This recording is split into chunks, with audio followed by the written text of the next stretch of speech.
ಸರ್ವೇಷಾಂ ಶುಭೋದಯ. ಪತ್ರಲೇಖನಂ ಎನ್ನುವಂತಹ ಒಂದು ಪಾಠವನ್ನು ಇವತ್ತು ನೋಡೋಣ. ಈ ಪತ್ರಲೇಖನಂ ಎಲ್ಲ ಲ್ಯಾಂಗ್ವೇಜ್ನಲ್ಲೂ ಇರುತ್ತೆ. ಮೊದಲನೇದಾಗಿ ಇದಿಷ್ಟು ಅಂಶಗಳು ಪತ್ರಲೇಖನದಲ್ಲಿ ಇರಬೇಕಾಗತ್ತೆ. ಶಿರೋಲೇಖನಂ, ಸಂಬೋಧನಂ, ವಿಷಯ, ಸಮಾಪ್ತಿ, ಹಸ್ತಾಂಕನಂ, ಪತ್ರ ಸಂಕೇತ. ಇವಿಷ್ಟು ಅಂಶಗಳು ಪತ್ರಲೇಖನದ ಕ್ರಮದಲ್ಲಿ ಇರಬೇಕು.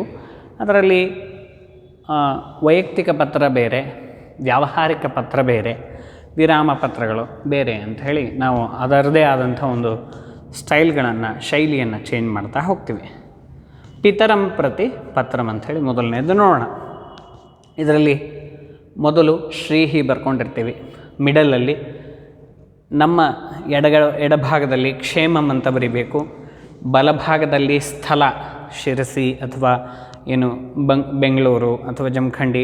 ಈಗ ನಮಗೆ ಕೊಡಬೇಕಾದ್ರೆ ಪತ್ರಲೇಖನಂ ಅಂಥೇಳಿ ಒಂದು ಕ್ವಶನನ್ನು ಕೊಡಬೇಕಾದ್ರೆ ಅವರು ಬರೆದಿರ್ತಾರೆ, ಈ ವಿದ್ಯಾರ್ಥಿ ಅಂಥೇಳಿ ನೀವು ಭಾವಯಿತ್ವ ತಿಳಿದು ಇಲ್ಲಿಗೆ ಪತ್ರ ಬರೀರಿ ಅಂಥೇಳಿ. ಅದೇ ರೀತಿ ನಾವು ಅದನ್ನು ಬಳಸಬೇಕಾಗತ್ತೆ.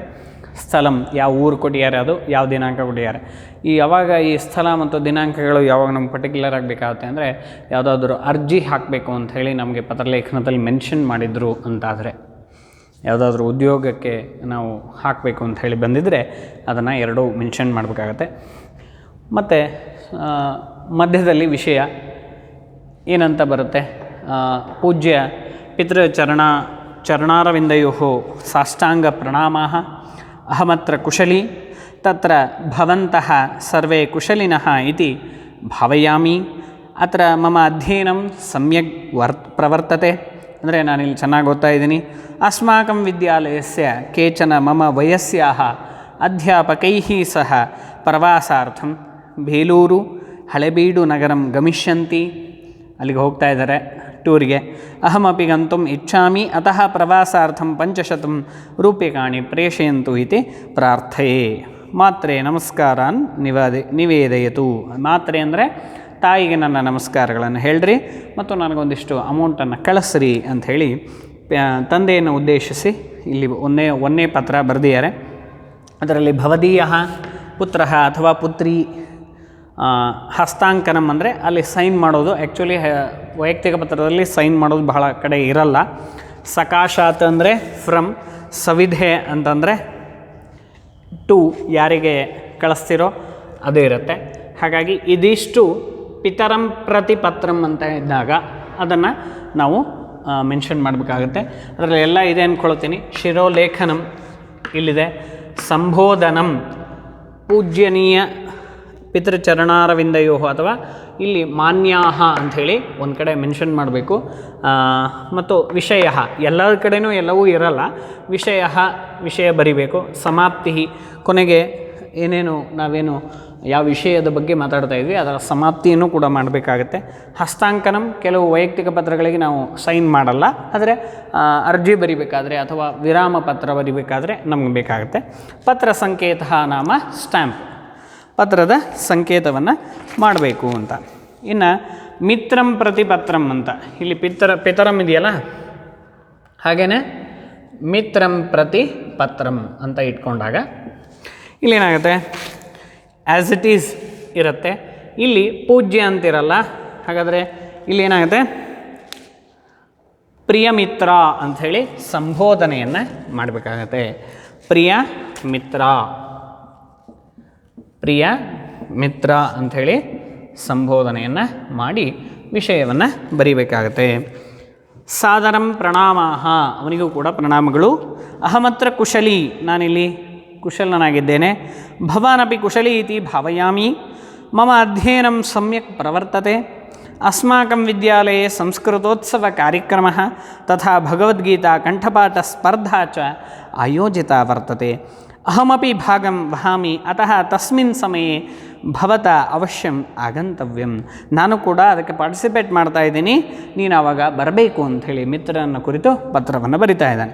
ಅನ್ಯತ್ ಸರ್ವಂ ಕುಶಲಂ ಅವಶ್ಯಂ ಆಗಚ್ಚಂತಿ ನನು ನೀನು ಬರ್ತೀಯಲ್ವಾ ಅಂಥೇಳಿ ಕೊನೆಗೆ ಸಮಾಪ್ತಿಯನ್ನು ಕೂಡ ಮಾಡ್ತಾ ಇದ್ದಾನೆ. ಭವದೀಯ ಪ್ರಿಯ ಮಿತ್ರಂ ಪ್ರತಾಪ ಅಥವಾ ಇನ್ನೊಂದೇನು. ಆಮೇಲೆ ಸಕಾಶಾತ್ ಸವಿಧೆ, ಇದು ಕೆಲವರು ಸಕಾಶಾತ್ ಇಲ್ಲಿ ಬರಿಬೋದು, ಸವಿಧೆ ಇಲ್ಲಿ ಬರಿಬೋದು ಅಂತ ಹೇಳ್ತಾರೆ.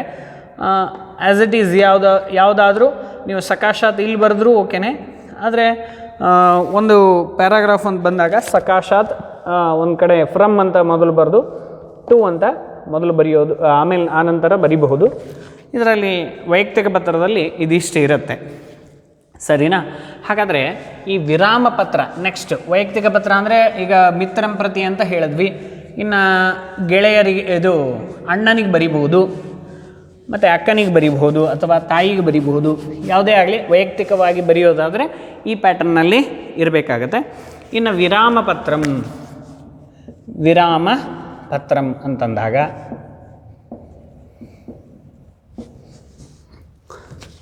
ಮೊದಲಿಗೆ ಸಕಾಶಾತ್ ಬರಿಬೇಕು. ಅದು ನಮ್ಮ ಹೆಸರಾಗಿರ್ಬೋದು, ಮತ್ತು ನನ್ನ ಕ್ಲಾಸ್ ಏನು, ಮತ್ತೇನು ನಾನು ಯಾವ ಊರಿಂದ ಬರಿತಾ ಇದ್ದೀನಿ ಅಂತ. ಇನ್ನು ಸವಿಧೆ ಅಂತಂದಾಗ ಇಲ್ಲೇನಾಗುತ್ತೆ, ನಾಮ, ಕಕ್ಷಾ ಮತ್ತು ಸ್ಥಳಂ ನಾವಲ್ಲೇ ಸೂಚನೆ ಮಾಡಬೇಕಾಗತ್ತೆ.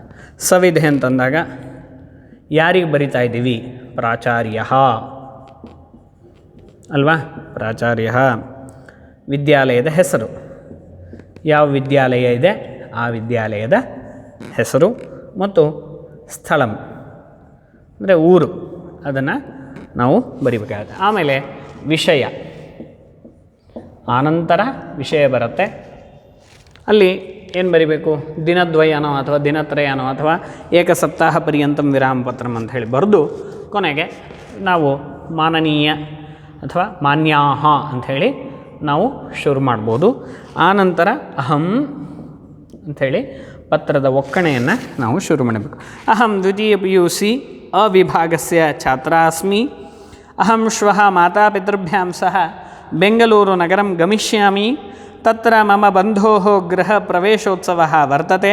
ಅತಃ ದಿನದ್ವಯಂ ಯಾವತ್ ವಿರಾಮಂ ಯಚ್ಛಂತು ಇತಿ ಸವಿನಯಂ ಪ್ರಾರ್ಥಯೇ ಅಂಥೇಳಿ ಸಾದರಂ ವಂದನಾನಿ ಅಂಥೇಳಿ ಕೊನೆಗೆ ಸಮಾಪ್ತಿಯನ್ನು ಮಾಡಿದ್ದಾಳೆ.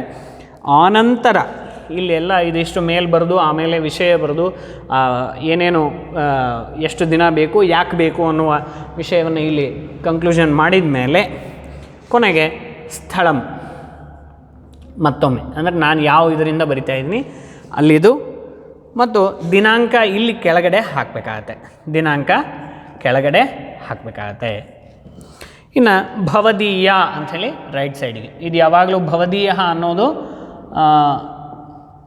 ಬಲಕ್ಕೇನೆ ಇರುತ್ತೆ. ಭವದೀಯ ಛಾತ್ರ ಅಥವಾ ಛಾತ್ರಃ ಯಾವುದಿರುತ್ತೆ ಅದು ಪುಲ್ಲಿಂಗನೋ ಸ್ತ್ರೀಲಿಂಗನೋ. ಆಮೇಲೆ ಹಸ್ತಾಂಕನಂ ಅನ್ನೋದು ಇಲ್ಲಿ ಬೇಕಾಗುತ್ತೆ. ಯಾವುದಕ್ಕೆ, ವಿರಾಮ ಪತ್ರಂ ಅನ್ನೋದಕ್ಕೆ ಹಸ್ತಾಂಕನ ಅನ್ನೋದು ಬೇಕು. ಶಿರೋಲೇಖನ ಆಯಿತು, ಸಂಬೋಧನೆ ಇಲ್ಲಿ ಬರೆದ್ವಿ, ಮಾನ್ಯಾಹ ಅಂಥೇಳಿ ವಿಷಯ ಬರೆದ್ವಿ. ಆಮೇಲೆ ಪತ್ರದ ವಿಷಯವನ್ನು ಪೂರ್ತಿಯಾಗಿ ನಾವು ಒಕ್ಕಣೆಯನ್ನು ಬರೆದ್ವಿ. ಆಮೇಲೆ ಸಮಾಪ್ತಿಯನ್ನು ಮಾಡಿದ್ವಿ, ಹಸ್ತಾಂಕನವನ್ನು ಬರೆದ್ವಿ. ಪತ್ರ ಸಂಕೇತ ಅಂದರೆ ಸ್ಟ್ಯಾಂಪನ್ನು ಕೂಡ ಅಂಟಿಸಿದ್ವಿ.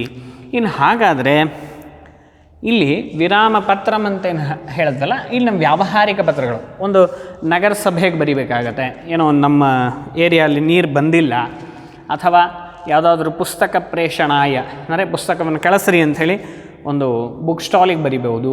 ಇನ್ನೊಂದು ಆಫೀಸಿಗೆ ಏನಾದರೂ ಬರೆಯೋದಾದರೆ ಸಕಾಶಾತ್ ಸವಿಧೆ ಇದು ಕಾಮನ್ನು.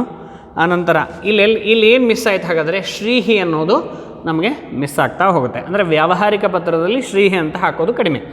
ಇನ್ನು ವಿಷಯ ಬರಿಬೇಕು, ಪುಸ್ತಕ ಪ್ರೇಷಣಾಯ ಆವೇದನಂ ಅಥವಾ ವಿದ್ಯುದ್ದೀಪನ ಪರಿಷ್ಕರಣಂ, ಈ ರೀತಿ ಏನು ವಿಷಯ ಇರುತ್ತೆ ಅದನ್ನು ಬರೆದು ಭವತ್ ಪ್ರಕಾಶಿತಸ್ಯ ಪ್ರಬಂಧ ಸಂಗ್ರಹ, ನಿಮಗೊಂದು ಪುಸ್ತಕ ಪ್ರೇಷಣಾಯ ಆವೇದನಂ ಎನ್ನುವಂಥ ಒಂದು ಅಂಶವನ್ನು ಇಲ್ಲಿ ಕೊಡಿದ್ದಾರೆ.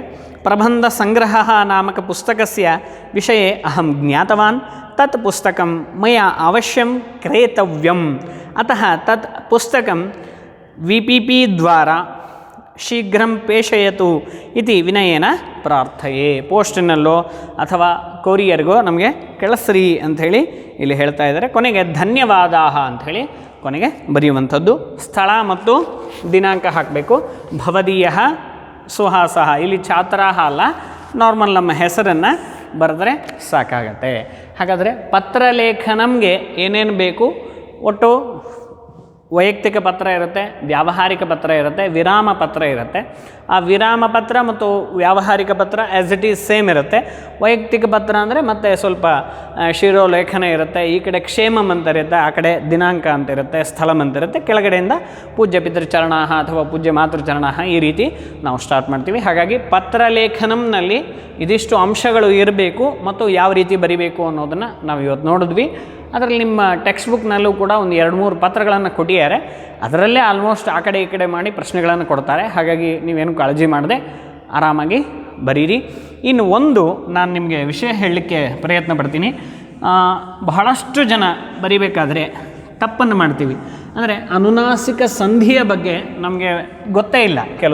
ಕೆಲವು ಸರ್ತಿ ನಾವು PUCಗೆ ಬಂದರೂ ಗೊತ್ತಿಲ್ಲ ಅಂತಾದರೆ ಸ್ವಲ್ಪ ಕಷ್ಟ ಆಗುತ್ತೆ. ಅಂಕಿತ ಅಂಥೇಳಿ ಕನ್ನಡದಲ್ಲಿ ಬರೆದ್ವಿ.